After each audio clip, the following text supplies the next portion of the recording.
Assalamualaikum warahmatullahi wabarakatuh. Shalom. Perkenalkan, nama saya Janatri dengan NIM H012239 dari kelas C Pendidikan Bahasa Inggris angkatan 2022.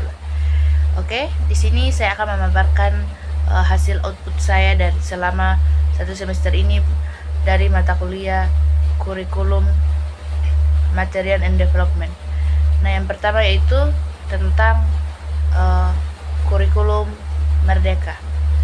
Nah, di mana kurikulum Merdeka ini adalah kurikulum yang dikembangkan oleh Kementerian Pendidikan, Kebudayaan, Riset dan Teknologi atau Kemendikbudristek Indonesia sebagai bentuk pembaruan dari kurikulum sebelumnya. Nah, dalam kurikulum Merdeka ini termuat beberapa aspek, yaitu yang pertama capaian pembelajaran atau CP, di mana CP sendiri ini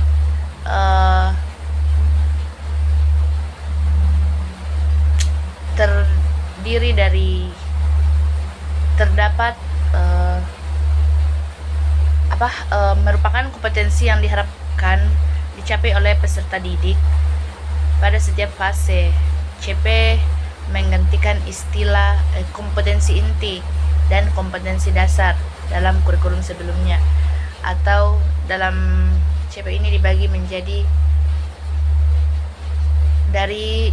menjadi beberapa fase, yaitu dari fase A sampai F, bukan lagi per jenjang kelas melainkan per fase.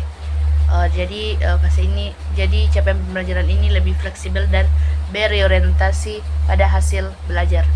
Kemudian aspek yang kedua itu proyek penguatan profil Pancasila atau P5, di mana P5 sendiri ini memuat fokus pada pembentukan karakter siswa sesuai nilai-nilai Pancasila. Kemudian tema proyek seperti kebinekaan global, gotong royong, kearifan lokal dan perubahan iklim. Kemudian bersifat lintas mata pelajaran dan dilaksanakan secara tematik. Kemudian aspek yang ketiga itu struktur kurikulum yang lebih fleksibel, itu bisa memberikan otonomi lebih besar kepada satuan pendidikan dan guru. Pembagian jam pembelajaran per tahun bukan per minggu, memberi ruang belajar untuk pembelajaran konstekstual dan diferensi sesuai kebutuhan siswa. Kemudian pembelajaran berbasis kompetensi dan diferensi, di mana mengakomodasi perbedaan kemampuan dan minat belajar siswa, dan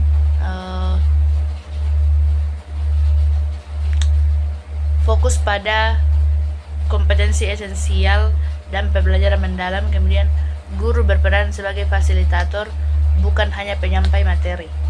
Kemudian asesmen yang lebih holistik, di mana asesmen ini dibagi menjadi 3 poin, yaitu menekankan asesmen formatif untuk memperbaiki proses pembelajaran.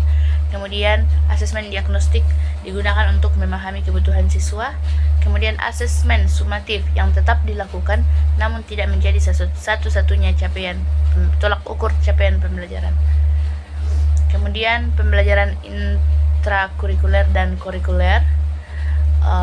Intrakurikuler ini mencakup pembelajaran rutin di kelas sesuai capaian pembelajaran. Kemudian kurikuler ini proyek P5 sebagai pelengkap dan penguatan pembelajaran. Kemudian fleksibilitas penggunaan buku dan sumber belajar, di mana sekolah sudah tidak diwajibkan menggunakan buku tertentu. Kemudian implementasi bertahap dan opsional, di mana sekolah diberikan pilihan untuk mengadopsi kurikulum Merdeka secara bertahap, yaitu mandiri belajar, mandiri berubah, dan mandiri berbagi. Dan kurikulum ini tidak dipaksakan untuk seluruh sekolah. Kemudian materi yang kedua yaitu modul ajar, di mana yang pertama yaitu kami ke sekolah-sekolah untuk mewawancarai guru. Kemudian kami dengan izin meminta modul ajar yang diterapkan di dalam kelas di sekolah tersebut. Kemudian modul ajar ini kami bawa dan kami telaah, kemudian kami kami presentasikan ulang di dalam kelas apakah modul ajar ini sudah sesuai dengan kurikulum yang sementara berjalan atau kurikulum merdeka tersebut. Kemudian yang terakhir yaitu masih tentang modul ajar, tetapi pada pembelajaran pada modul ajar yang ini kami membuat modul ajar sendiri secara berkelompok, di mana modul ajar tersebut harus memuat aspek-aspek sesuai dengan kurikulum merdeka, di mana contohnya itu harus memuat jenjang